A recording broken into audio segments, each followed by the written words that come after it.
Hola amigos, ¿qué tal? It's Drew here from Spain Speaks with an update video today. We'll be going through some of the main newspapers here in Spain, looking at news from El Mundo, El Pais, El Confidencial, and also the state broadcaster RTVE. Having a look at the news in Spanish, I'm going to translate it into English so we can see in real time what is going on around the country at the moment. And then at the end of the video, we'll have a look at a few of the comments from yesterday's video.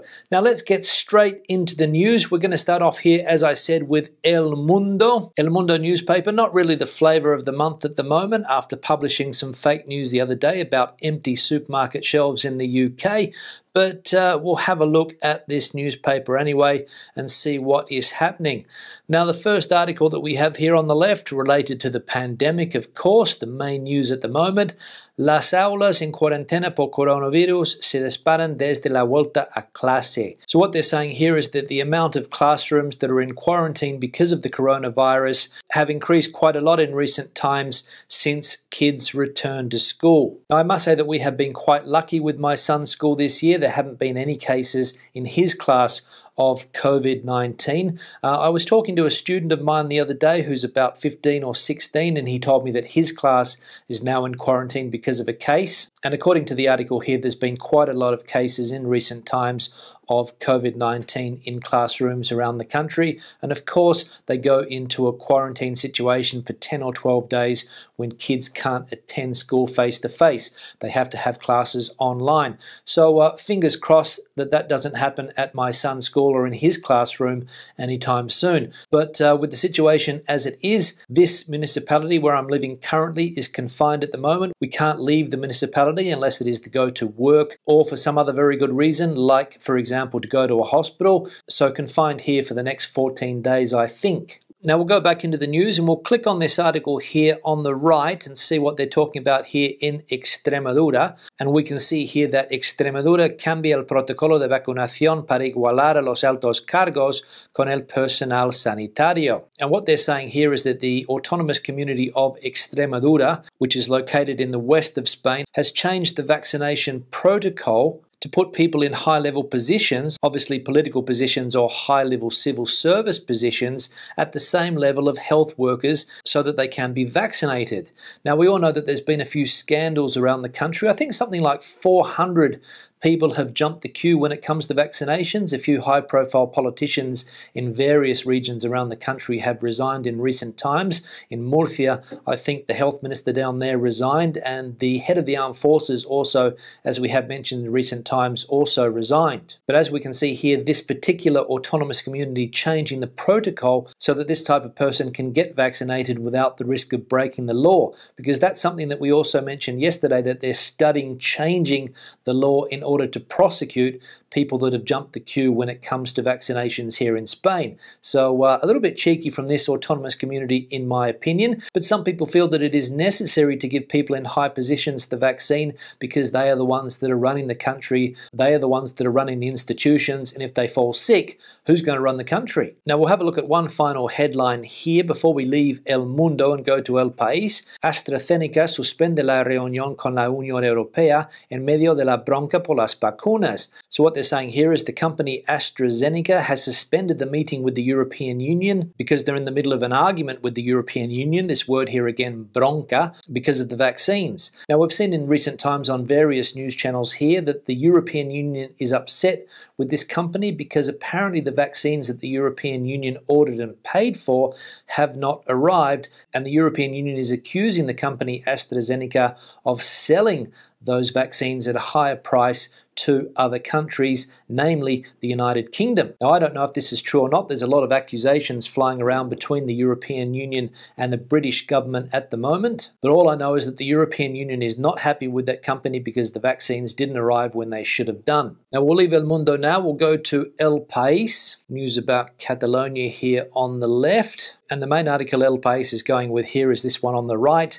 La colchecina de un papiro egipcio de unos 3,500 años a gran esperanza contra la COVID. So colchicine from an Egyptian papyrus some 3,500 years ago to the great hope against COVID-19. And we can see the buy headline here. Un tratamiento milenario de apenas 3 euros reduce un 25% las hospitalizaciones según los resultados preliminares de un estudio en España y otros países. So an age-old treatment that costs less than 3 euros reduces by up to 25% hospitalizations, according to preliminary results from a study carried out in Spain and other countries. So colchicine, or at least I think that's how you pronounce it, this age-old remedy here, I think it's used in the treatment of gout. I think I read that the other day, and of course we can see here that it reduces hospitalizations by up to 25% when used in the treatment of COVID-19. So with all of the vaccines around at the moment and treatments like this, we should have the COVID-19 pandemic nipped in the bud in no time. Now we'll stick to El Pais here. We'll go down a little bit further and see if we can find some more news. We can see there on the left more news about AstraZeneca. And if we go down here, we can see news about the 2 new ministers that we have in Spain, Miquel Iceta and Carolina Darias, who were announced yesterday by the Prime Minister Pedro Sánchez. We can see here the headline, Miquel Iceta and Carolina Darias prometen como ministros ante el rey Felipe VI. So Iceta and Darias get sworn into their positions as ministers before the King Philip VI. So that's been one of the big stories here in recent times. The Health Minister Illa abandoning the post to go and take up regional politics in Catalonia. And of course he has been replaced by Ms. Darias. And the person that Illa has replaced in Catalonia, Iceta, has taken the position that was previously held by the new Minister of Health, Ms. Darias. So it's a little bit confusing, this chess game that's going on here, moving people to different positions around the country. And we'll see if the new Health Minister is able to do a better job than her predecessor. But to be honest, that's not going to be hard. Now we'll leave El Pais, we'll go to El Confidencial. We'll see what's happening there. And we'll get past the advertisements and we'll go down and have a look at the map of Spain and the graph that we normally do. Now let's have a look at the health situation around the country. We can see that there are 4 autonomous communities in the north of country that haven't yet cracked that magical 600 mark per 100,000 inhabitants. But let's have a look at some of the problem areas around the country at the moment. We'll start with Valencia, because I think Valencia is now the hotspot in Spain. Yes, 1,423 cases in Valencia. We'll have a look at Andalusia to see what the situation's like there. 913, so on the rise in Andalusia. And Murcia, let's have a look. 1,382. So Murcia and Valencia having a bit of a race there to see who has the most coronavirus cases per 100,000 inhabitants in the last 14 days. And if we have a look at the graph here on the right, we can see that both the amount of cases and the amount of deaths unfortunately increasing at the moment. We'll go down and have a look at some of the main stories. The main one here in El Confidencial again is AstraZeneca. AstraZeneca planta a la Unión Europea en una reunión clave y agrava la crisis por las vacunas. So what they're saying here is that AstraZeneca stood the EU up, didn't attend the meeting, and it has made the vaccine crisis even worse than it was. Now we'll scroll down a bit and see if there's any more news that catches my attention. We can see this one here in the middle. El escándalo de los políticos vacunados continúa, la inmensa mayoría no dimite. So the scandal surrounding politicians that jumped the queue to get vaccines continues, and the great majority of them do not resign. So the vaccine scandal continues to dog regional politicians around the country, and as we can see there, the majority refusing to resign. I saw some news on the television last night of one of the politicians in question, I think it was in Granada, and the excuses that he was making up were basically pathetic, and I don't know how he has the cheek to continue in that position. Now we'll go back into the press and we'll leave El Confidencial, we'll go to the state broadcaster, see what is happening there. Again, the main news on the left, AstraZeneca again. And the main story that the state broadcaster is going with here is El cerco de la vida social se sigue estrechando en España.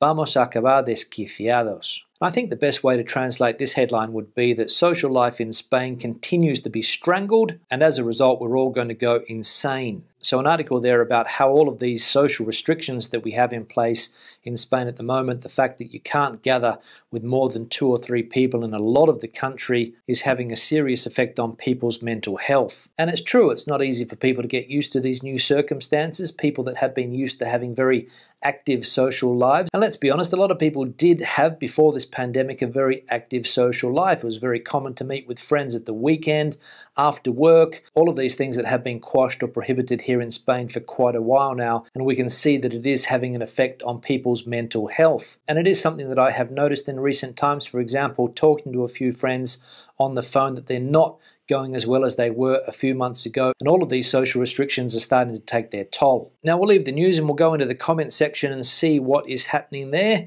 see if we can find a few comments and I can give a bit of feedback on those. We'll have a look at this one here from Jacqueline. On the Costa del Sol, where probably at least half of the population doesn't have a social security number, the vaccines will have to be made available privately. Otherwise, herd immunity will never be achieved and we can kiss goodbye to any tourism this summer. Yeah, Jacqueline, thanks for the comment. I suppose that you're referring to the amount of expats or foreign residents that live down there on the Costa del Sol. I know that there are quite a few people from the UK, for example, living down there, other northern European countries as well. I know that there's a big Finnish community down there on the Costa del Sol, and a lot of people most likely, as you mentioned, don't have a social security number. I did mention this in a video a couple of days ago. I think that the Premier of Andalusia, Juanma Moreno, was talking about vaccines and the private healthcare system, but I think he said that vaccines will only become available to the private health system if there is an excess of vaccine. Now, I don't know if there have been any changes to this in recent times, but I think it does make sense to get some type of vaccination plan up and running in private clinics, and not only the public ones, because as you mentioned, there are quite a lot of people around the country that don't have access to the public health system. And here in Madrid, for example, I know quite a few people that would prefer to go through the private system rather than the public one in order to get their hands on the vaccine. So we'll keep an eye on this topic in coming days and weeks and see if there are any changes to the protocol regarding this matter around the country. We'll have a look at this one here from Ray. Why would a person answer the phone in English at Iceland supermarket in the south of Spain? Bizarre. Wouldn't a Spanish person ever call? Yeah, Ray, thanks for the comment. Obviously referring to that phone call that I made yesterday to the supermarket in Puerto Banús in Marbella. And of course, the lady answered the phone in English, no Spanish involved. And I imagine that's because this particular supermarket chain down there in Andalusia, in fact, they have stores around Spain and even in Portugal, I think, down there in the Algarve, they cater to foreign residents, mainly British. So therefore, they answer the phone directly in English. And to be honest, I don't think there's too many Malagueños going into these supermarkets to buy meat pies or British sausages. On that note, I'll start to wrap the video up. Questions and comments, please leave them in the section below. Debate the situation out as you normally do. Give it a thumbs up if you liked it, thumbs down if you didn't. I'll see you in the next one. Hasta luego.